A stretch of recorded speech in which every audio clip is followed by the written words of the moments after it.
Good morning. This is Jason Dean coming at you again for pretty much a impromptu video. I usually do one a day, or I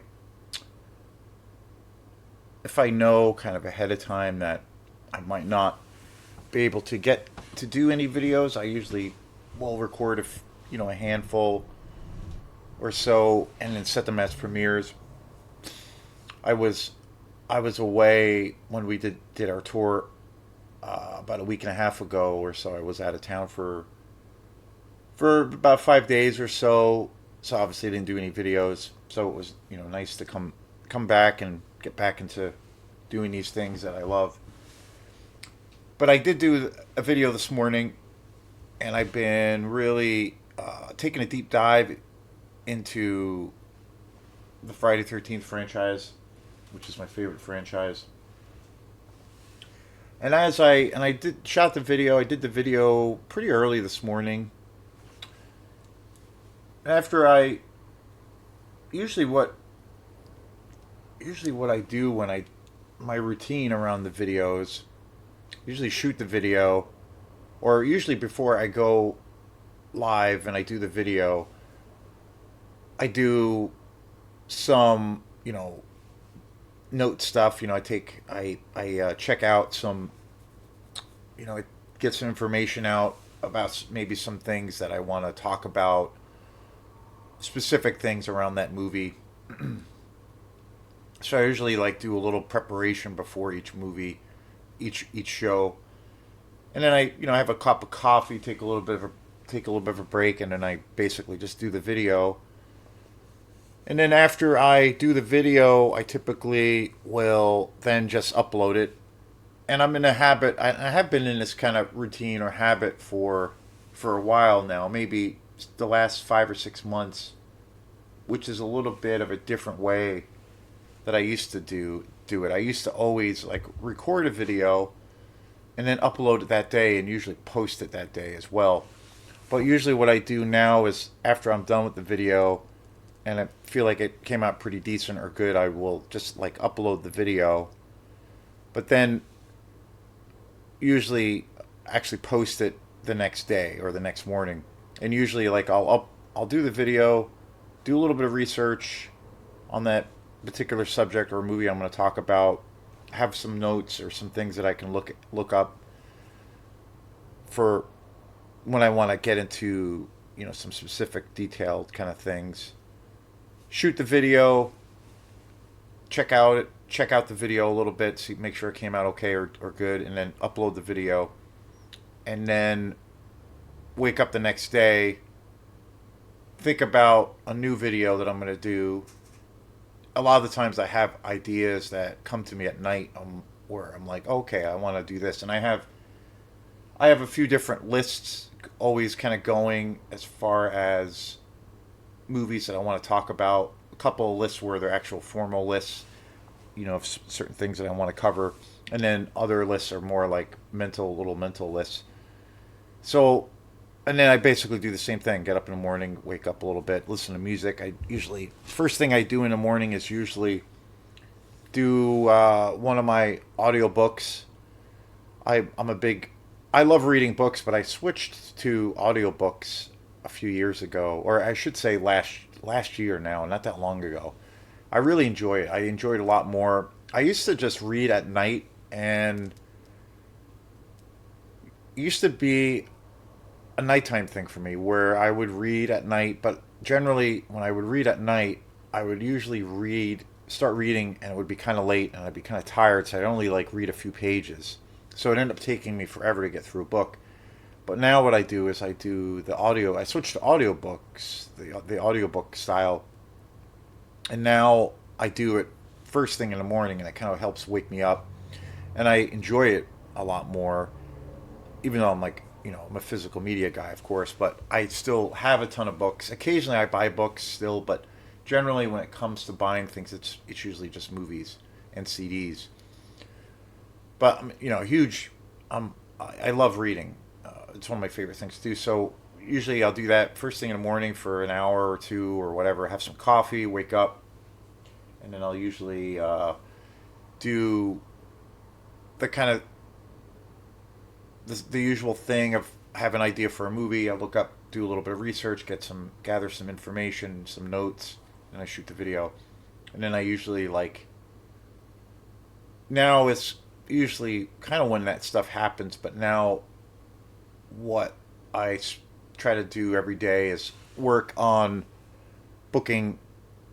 I go through this whole kind of booking process of where I'm like looking at for venues, trying to set up shows, sending out emails, and all those things. And generally, like in about usually like February is when I start doing that, and that usually keeps me pretty busy with that stuff, like trying to book gigs. Usually, all that stuff is mostly centered on trying to get things going for the season, for the later in the year for Quantum.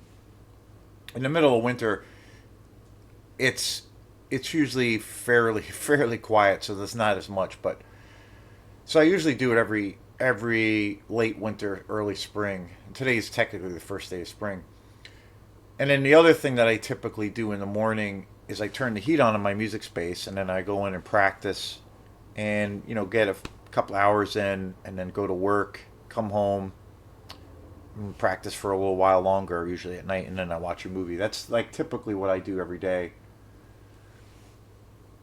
And usually when I wake up in the morning, I look at the video that I recorded the day before, previous morning, and then I, get it ready. I get the thumbnail photo ready. I write up a little kind of synopsis of the video. I put hashtags in there, get it all set up, and then I upload it. And I just kind of do the same routine every day. But this morning, while I was doing the video for Friday the 13th, part 6, Jason Lives, I saw the news of Chuck Norris. Chuck Norris passing. That Chuck Norris died. So I was like, wow, I didn't know he was sick, and I just saw the news that came up quick, and I wasn't sure if it was true at first because it came up pretty quick, and I looked it up, and that's what that it was true, and I ended up thinking about it for a while, and I was like, I had to run out to the store, and as I was out, I was like, I should do a little video on Chuck Norris because I mean, he's Chuck Norris, and so I decided that's what this video is. I'm going to do a little, just for what it's worth, a little tribute to the legend Chuck Norris. I believe he was 86. He just passed away. I think it was yesterday, maybe even this morning. He was, I guess, living in Hawaii, and he got he got sick or something happened, and they rushed him to the hospital, and then I guess he passed away overnight in the hospital. But I believe he was 86. Talk about an icon. In a lot of ways, action films for me are a huge thing. I mean, and especially when I grew up in the 80s, that was because some of the best action movies ever made. I mean, all the big names, Chuck Norris, who the show is about. I mean, just so prolific. One movie after another that was just top notch. With Arnold Schwarzenegger, the emergence of him becoming who he was, Sylvester Stallone, Dolph Lundgren, all of the American 80s action movies that came out, and I was a huge fan of, and still am, of all of the Cannon films that came out, all of the really low budget, crappy action movies that Ken put out, ninja movies. I mean, those are some of my favorite films.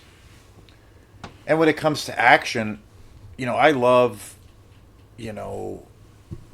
classic Schwarzenegger, classic Sylvester Stallone movies. But kind of like everything,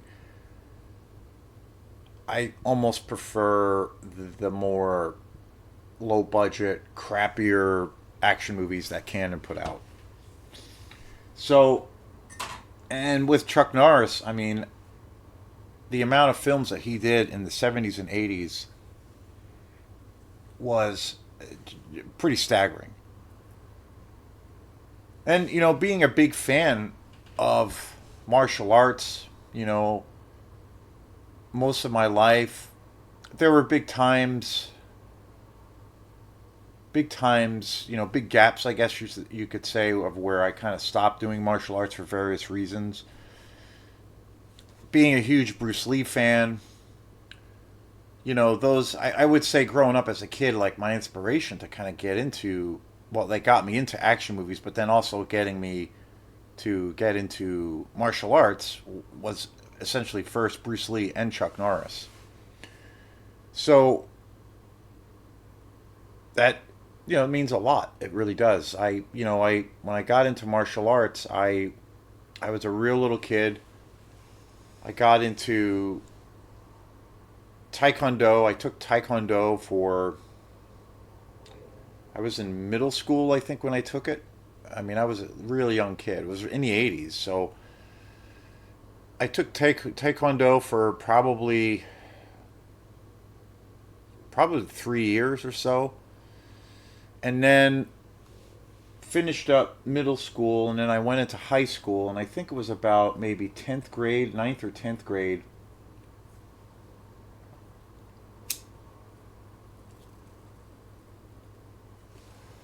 I kind of got back into wanting to get into martial arts, and I had one or two friends.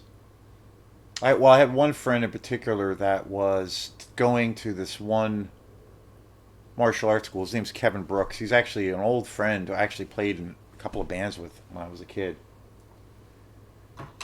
He played bass in a couple of bands, and we were into the same. We recently, the last, I don't know, few handful full of years, we reconnected through Facebook after not talking to each other for almost decades really.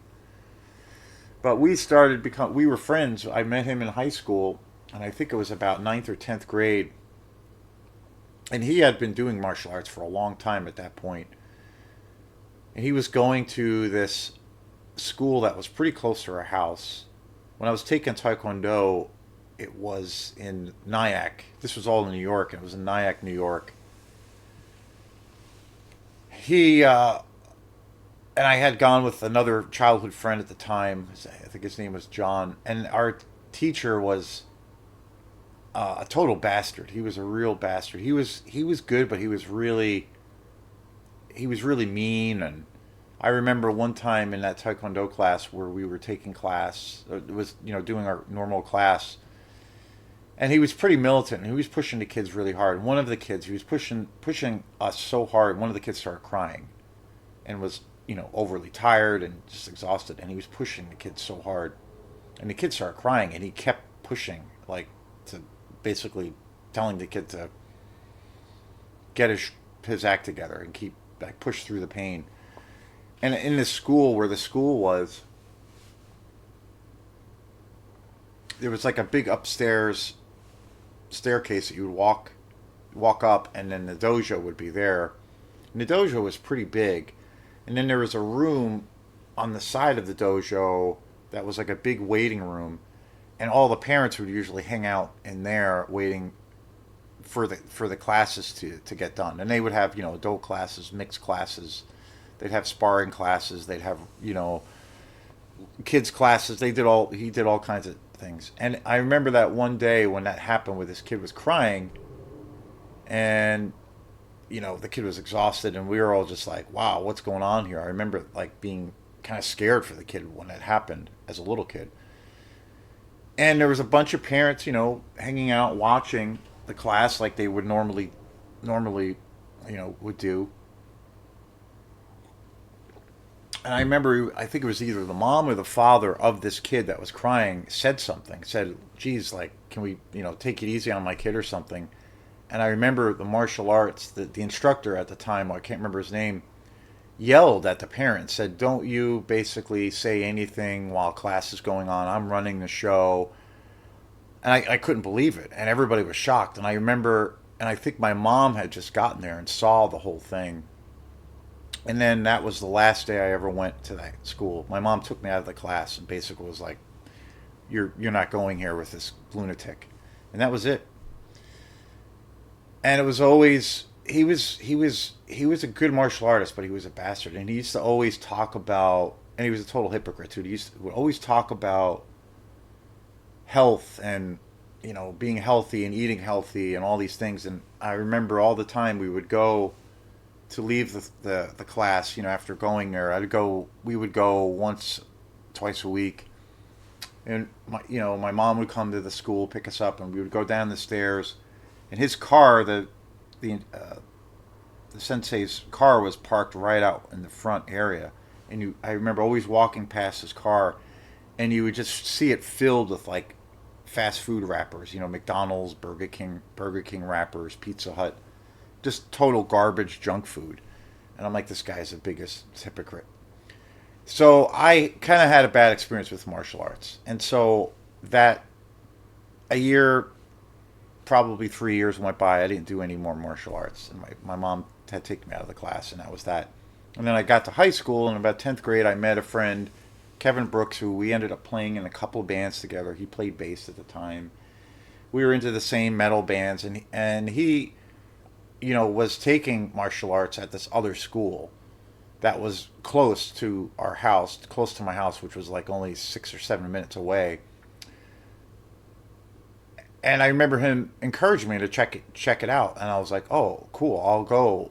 I'll definitely go. I'll meet you there. I'll go with you." So I ended up going to the school, and it was Okinawan. It was an Okinawan karate class, and it was awesome. I went to this class for probably, I studied there for about another 3 years, and it was great. Delingo Alamas, I think was his name, and he still has his school. He was a really great martial artist, really cool guy. The class was hard, kicked my butt. It was really good. It was really awesome. And then after that, when I got into college, there was another big gap where I didn't keep up training martial arts. There was a big gap, and I went to college, and then I got out of college, and then eventually moved to Maine, and then probably about maybe 5 years or so after, maybe a little bit more, probably about 5 years after I kind of officially moved to Maine, I started going, I discovered this other martial arts school that was going on at the local YMCA in Camden, and it was an Aikido class. And so I started taking Aikido, and that was really cool. Ken was the instructor. He was really awesome, really cool guy. And I took classes with him for a couple of years. Started doing that. And Aikido, these were all, very different martial arts styles. So I started taking Aikido for a few years. And then from there, I met another teacher who would go to this class who had a Taekwondo class. And then I started taking that too. So I was taking Aikido and then Taekwondo at the same time. And it was really cool. Really, really cool. We used to do, towards the end, the last few years I was in my Taekwondo class, we used to do a lot of sparring classes. And sometimes sparring can be, well, sparring's really good, but there's a lot of times in martial arts classes where, you have a lot of knuckleheads and guys that are just physically stronger than you are, and they are, it can be dangerous, even with pads. And I remember I had an incident where a guy who was like pretty much at a black belt level, and I was maybe yellow or green or something at that point, but he was a really good fighter.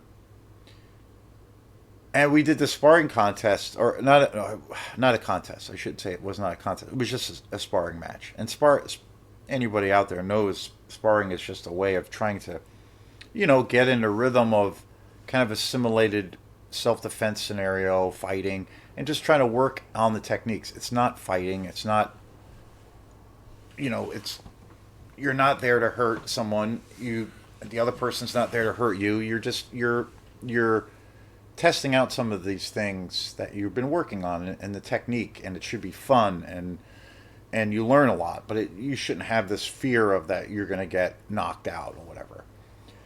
And so I remember doing some sparring. I did it for a little while with a few other teachers, and then I remember sparring with this one other guy who was a little bit older than me, and he was really good. He was like a black belt, and he had been doing taekwondo, this particular style, for years. And he was kind of this like big guy. He was kind of like, kind of a jockey, kind of a jock. And I remember he hit me. We were sparring, and he hit me in the face so hard, pretty much broke my nose and kind of busted my eye open a little bit. And I remember I couldn't believe it. Like, he hit me so hard. It was probably the hardest I've ever been hit in my life, where I felt like it's one of the worst feelings, and I don't advise it if it's happened to anyone checking out this video or not, but one of the worst feelings is getting hit really hard, where you feel like you're going to go out, or if you've had that experience before, you get hit so hard that you are knocked out and you wake up and you don't know where you are. If you've done jiu-jitsu, you get put to sleep, and that is a different thing because there's not really any pain involved, and then you wake up and you don't know where you are, and you get, you get choked out, you lose consciousness. But getting hit in the face and losing consciousness, oh, it's the worst.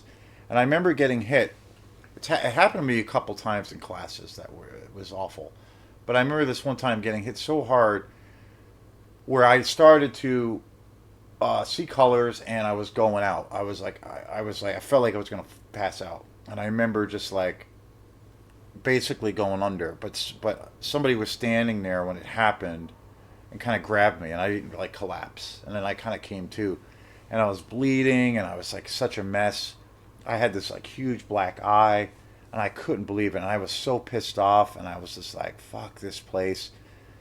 And I was shocked that this guy hit me so hard, and I remember basically storming out of the dojo and quitting, and I never went back, and that was it. I never went back to the school, and that was that. And I remember for weeks, my face was so fucked up that anywhere I would go, I looked like I got into this massively bad street battle. Like, it was awful. Almost, it was so bad that I didn't want to even go out in public.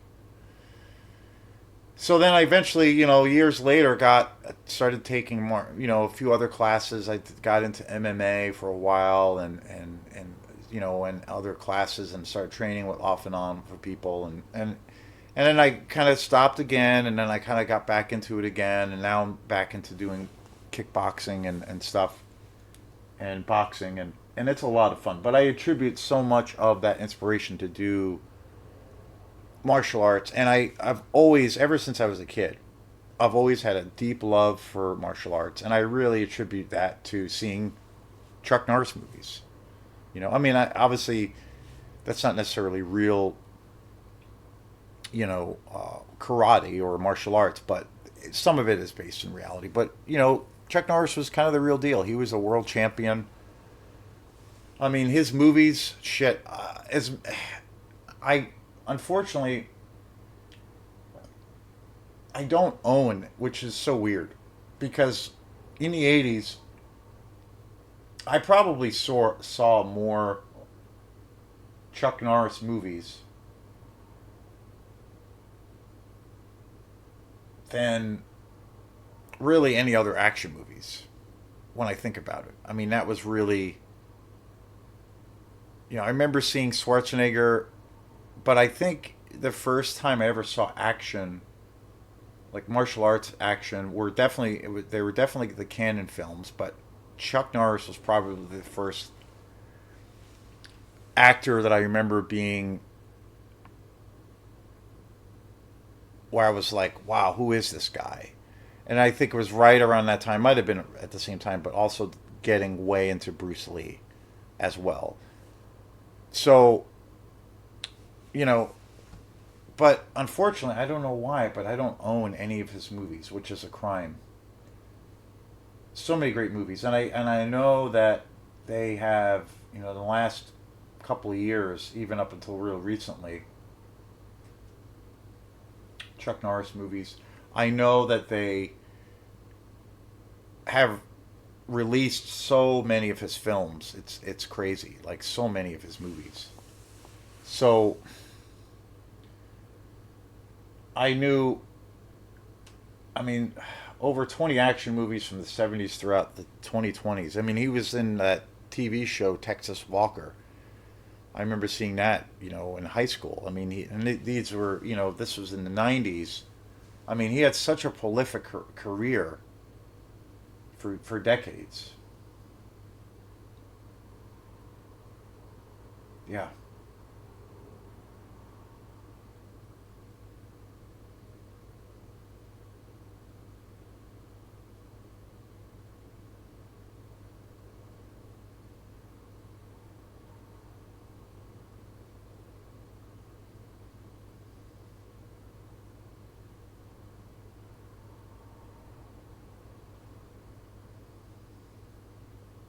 Decades and decades.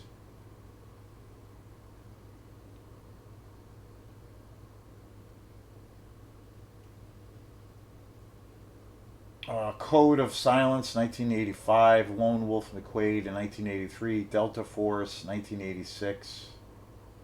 Shit. I mean, the list is like, there's just so many. So many.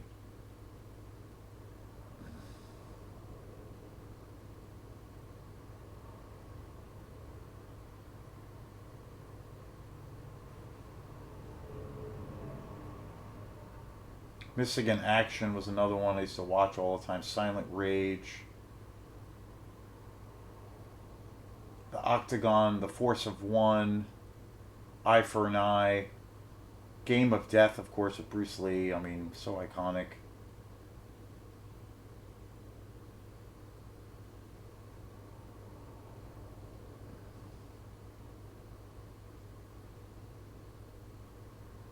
Yeah.